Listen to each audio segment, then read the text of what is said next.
and said, you know, the fire changed direction and it'll be here in 90 minutes. And I thought, from the 101 to PCH, 90 minutes? Nah, we've got probably 3 or 4 hours.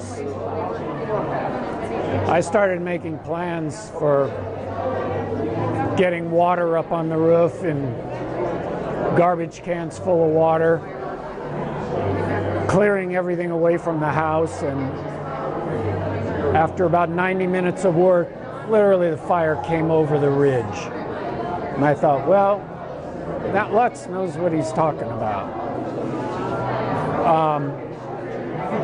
And I knew it was time to get down to business.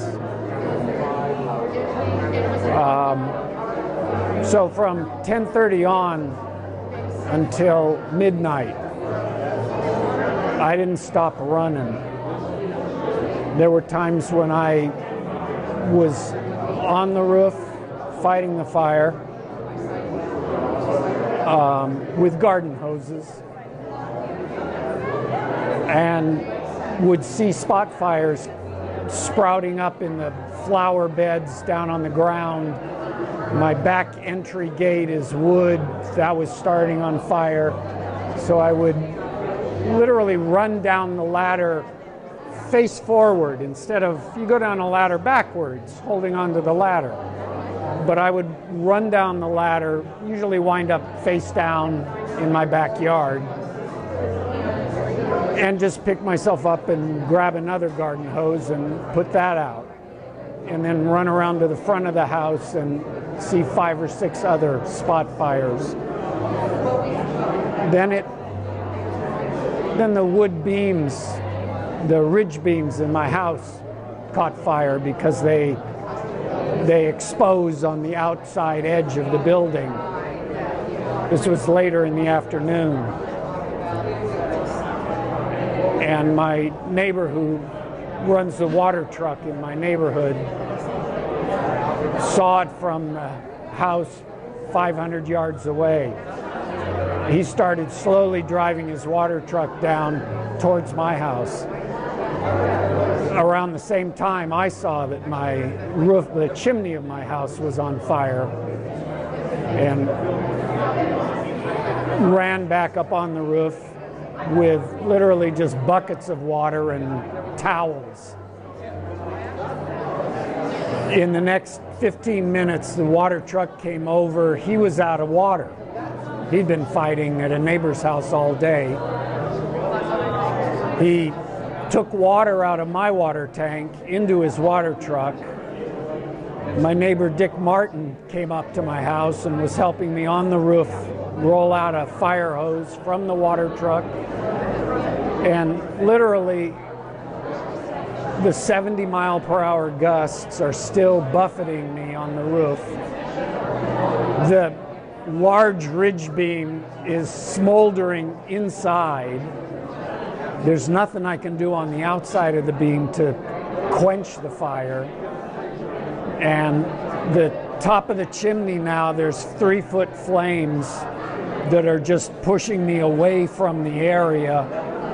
And the water truck kicks in, starts pumping water, and in 30 seconds, I've put the fire out. The sun is setting by this time, and that's kind of the first break that I take out of the previous 9 hours. And then, unfortunately, it got ugly, and I discovered in the darkness with a single headlamp that I had something still burning inside the house. And I spent the next 5 to 6 hours smashing through the sheetrock and cutting out 2x4s, 2x6s that were smoldering, and literally carrying them out and throwing them outside on the gravel until I, as best as I could tell, had gotten everything that was smoldering out of the house. The winds were still you know, activating anything that was hot. And I spent the rest of the night fitfully sleeping with a N95 mask on in a smoke-filled house with roaring winds.